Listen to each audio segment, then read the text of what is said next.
Ali Mwakwere, who resoundingly returned to Parliament last month, has made a pronounced comeback to Cabinet. It was true, after all, that the President had reserved a Cabinet slot for him. It is, however, not transport. Mwakwere has been moved to trade. Amos Kimunya, who has been acting Minister in Transport, now leaves his trade docket and settles in the Transport Ministry. President Kibaki has seemingly demoted Naomi Shaban, one of the ministers who opposed the draft constitution. She is now the Minister for Gender, Children and Social Development.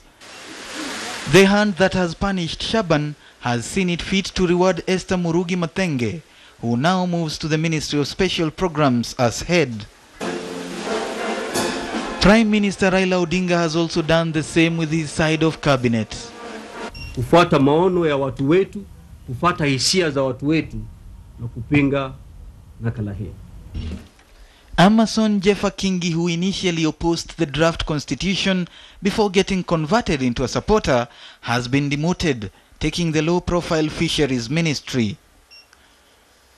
He is replaced at the East African Community Ministry by Professor Helen Sambili, who it would appear gains from her loyalty to the Prime Minister. Paul Otuoma also gains from his loyalty to the Prime Minister, getting appointed to the Youth and Sports Ministry, one that enjoys a higher profile than his former Fisheries Ministry. The Prime Minister has sacked Jackson Kiptanui from his post as Environment Assistant Minister. Kiptanui is a William Ruto ally and one of those who opposed the draft constitution. Simon Ongari, who was elected the Bomachoge MP in a by-election last year, has replaced former MP James Magara as Trade Assistant Minister. Moraya Kariuki, KTN Prime. Meanwhile, Tourism Minister Najib Balala was this evening rushed to the Nairobi hospital for treatment after he was taken ill while working in his Utalii House office in Nairobi.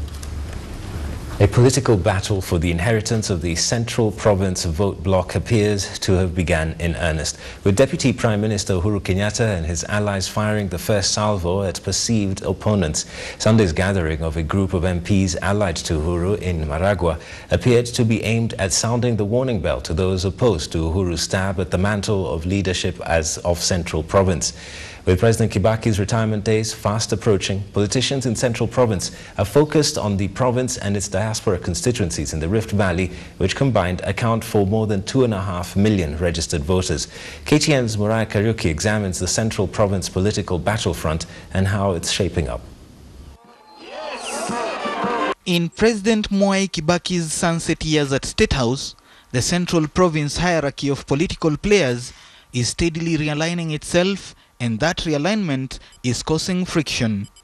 With the Kibaki succession becoming the focus, key political players have started scrambling for the space. Yesterday's function in Maragua serving notice that the politicking is on proper. Uhuru Kenyatta akae mbele, saa hii vile tumetoka kwa katiba ameongoza mzuri. Sasa aongoze mpaka 2012, atuambie njia ndio hii, sisi tufuate. Three politicians appear to draw most of the attention. Deputy Prime Minister Uhuru Kenyatta seems to carry favor with President Kibaki and a considerable number of MPs from the province. Then there is Martha Karua, the NARC Kenya chairlady and former minister. She has declared she wants a stab at the presidency. The other is a rank outsider in central politics, Peter Kenneth. Currently an assistant minister, Kenneth has a sterling performance record in his Gatanga constituency, but has won few if any supporters outside the constituency. And he is yet to boldly make his intentions known, despite murmurs to that effect. Sisi twajua ni Honorable Uhuru Kenyatta. Pia tunajua, tumeambiwa na tumesoma kwa magazeti Honorable Martha Karua akisema angetaka hiyo mambo. Sasa ikiwa kuna watu watafungiwa mahali kwa nyumba, wakae watuambie ni nani, ni hao wawili. Control of the Central Province vote is an attractive proposition to any politicians. In the recent referendum, Central Province and its diaspora constituencies in the Rift Valley contributed more than 1.9 million votes to the yes basket. The number of registered voters in the 35 constituencies adds up to more than 2.5 million. These figures are derived from 35 constituencies and do not include the vote-rich Upper Eastern Province constituencies, which together with Central form the Mount Kenya region, which votes in largely similar pattern. The political class is only too aware of the power that comes with such numbers, and Uhuru has been working on harnessing the power in this vote block, drawing lessons from the block vote during the referendum. What you did has people worried. There is no one who is not worried. We were told that we stole the other election. I don't know what they will say about this referendum because it has followed a similar pattern. Indeed, the clout that comes with numbers has already injected some sense of confidence in the Uhuru camp, which insists that he is the heir apparent from Kibaki, given his role in Kibaki's 2007 campaigns and his leadership of the Yes campaign in the province. 2.7 million wewe ndio ile mainstream. Utajifanya tributary. But it is not a sealed deal as yet, with Karua maintaining her interest and Kenneth's hand remaining unseen. And there is the Kibaki factor to consider. He has rarely shown interest in meddling with local politics in his Nyeri home district, where his word is almost law. And how he handles his succession both in central and nationally is anyone's guess. Moraya Kariuki, KTN Prime. The twists and turns surrounding the saga of city tycoon Gershon Kirima continue today after it emerged that he has been flown to the United Kingdom for specialized treatment. Kirima's third wife, Teresia Wairimo, has however protested the move, saying that she has been blocked from seeing her husband and claimed in court that the Kirima children just want to declare him a person of unsound mind.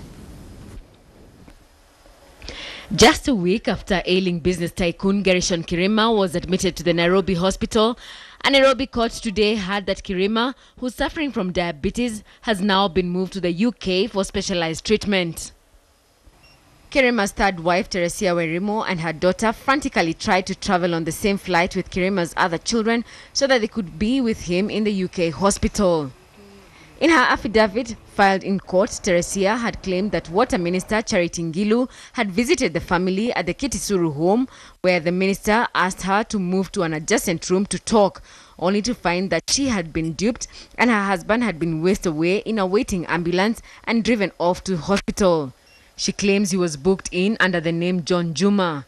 Teresia Wairimo says she later obtained orders allowing Kirima's doctors to see him at the Nairobi hospital where he had been taken, but was shocked to learn that her husband had been transferred to the UK. Wairimo alleges that the sole reason Kirima's children took him to hospital without her consent is because they wanted to declare him a person of unsound mind. Following the latest development, High Court Judge Aggrey Muchelule ordered a case filed by Wairimo to be mentioned on the September 21st. The family is embroiled in court cases in which various family members have filed suits regarding Kirima. The tycoon is reported to own property worth 750 million shillings. Mwendo Kiogora, KTN Prime. PNU councillors have dismissed yesterday's city council elections for committee chairpersons and have demanded for a nullification and that fresh elections be conducted. The councillors threatened to go to court if the elections in which ODM picked members to head all the committees are not nullified. Local Government Minister Musalia Mudavadi says he's waiting for an official report before any action is taken.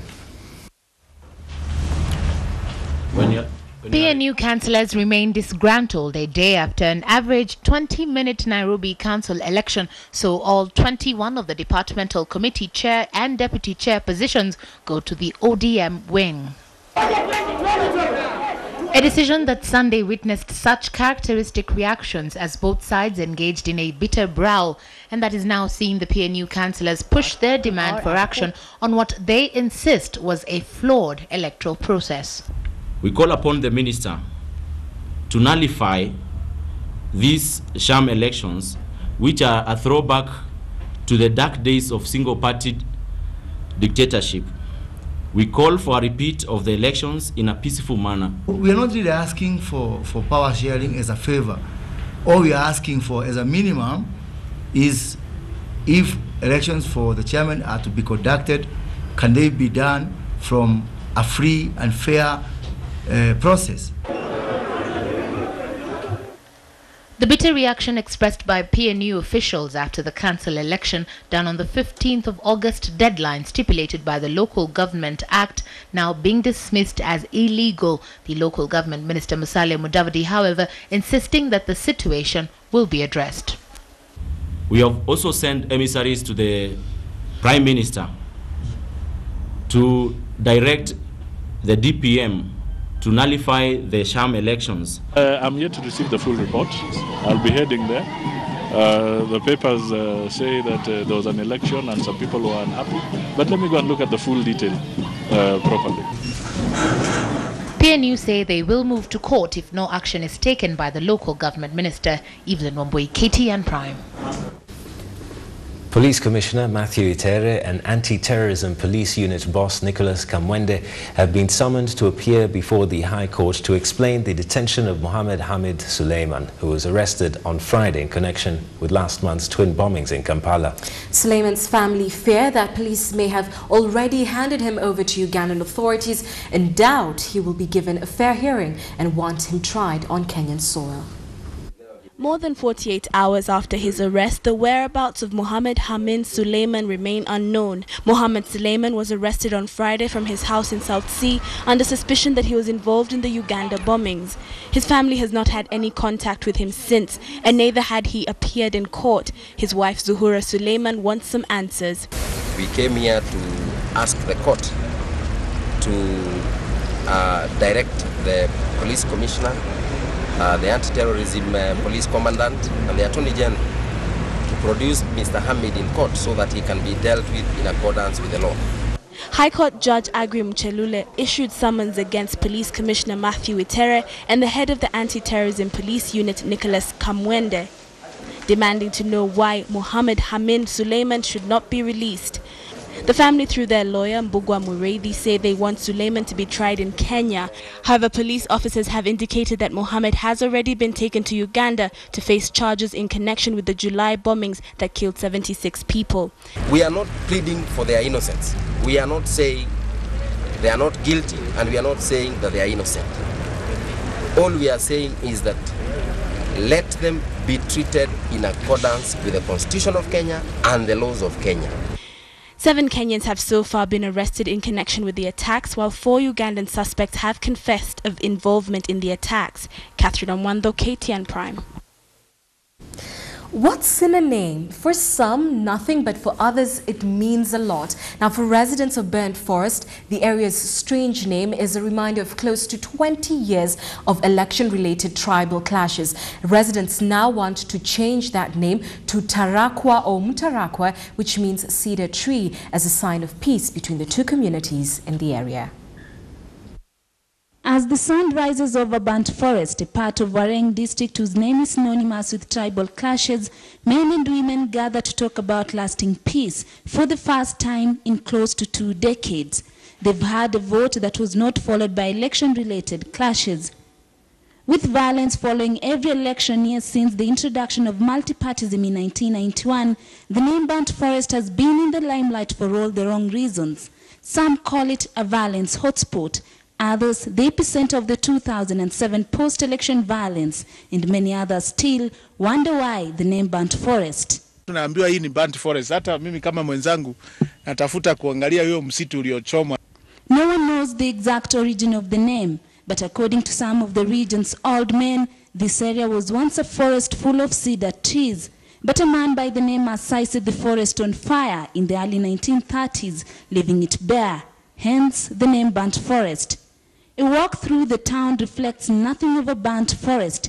Instead, burnt houses and destroyed buildings, the scars of violence, a picture that mirrors aggression, destruction, and animosity between two communities. Tunaharibu maisha yetu bure. Ila hasara imepatikana, Bwana Kamishina, hapa Burnt Forest peke yake. Hata miaka 30 hawezi rudi. And after several meetings, the two communities now want the name Burnt Forest, a name associated with bloodshed and destruction, to be changed and replaced by a brand new name, Tarakwa, which means cedar in the Kalenjin dialect, a name they say will mark a new beginning and the end of years of animosity. Na ndio tulifika kusema Band Forest ibadilishwe jina